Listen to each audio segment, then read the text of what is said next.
How will the protesters deal with this added police presence and some of the restrictions we've seen on social media use? Where do you think it goes from here? So I think the authorities are trying to control the protests and get it all under sort of more restriction, such that it finally sort of dissipates and wears out.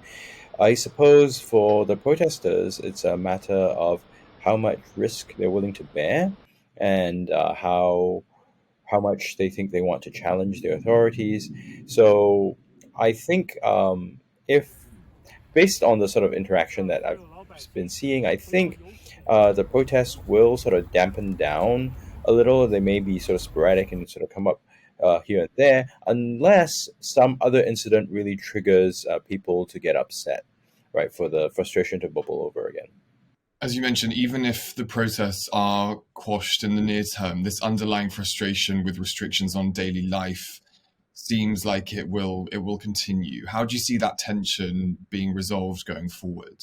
They're going to find it very difficult to back away from COVID zero until they really have the pandemic there under control.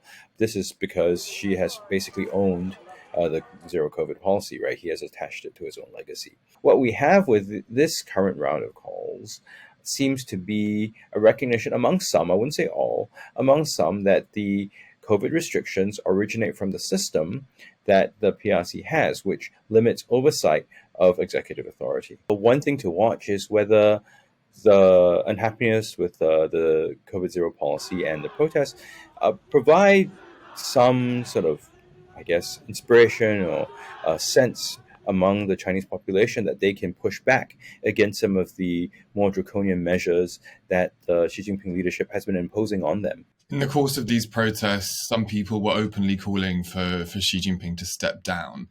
How does the Chinese president recover from this moment? The stepped up controls, both physically and also in terms of censorship online, is a reflection of, I suppose, the unhappiness of the state and the party towards calls for the party to step down and for the state chairman to back down as well. I guess the tactic that they've been using so far is to clamp down and try to talk about these issues, because just talking about them would potentially give more attention and more oxygen, and also suggest to the protesters and their sympathizers that there is some traction to using that language and pushing forward. I'd have to say that previously with protests in China, often what would happen is that the local leader would get blamed and removed, right, and someone else would step in and implement largely the same policies but slightly looser.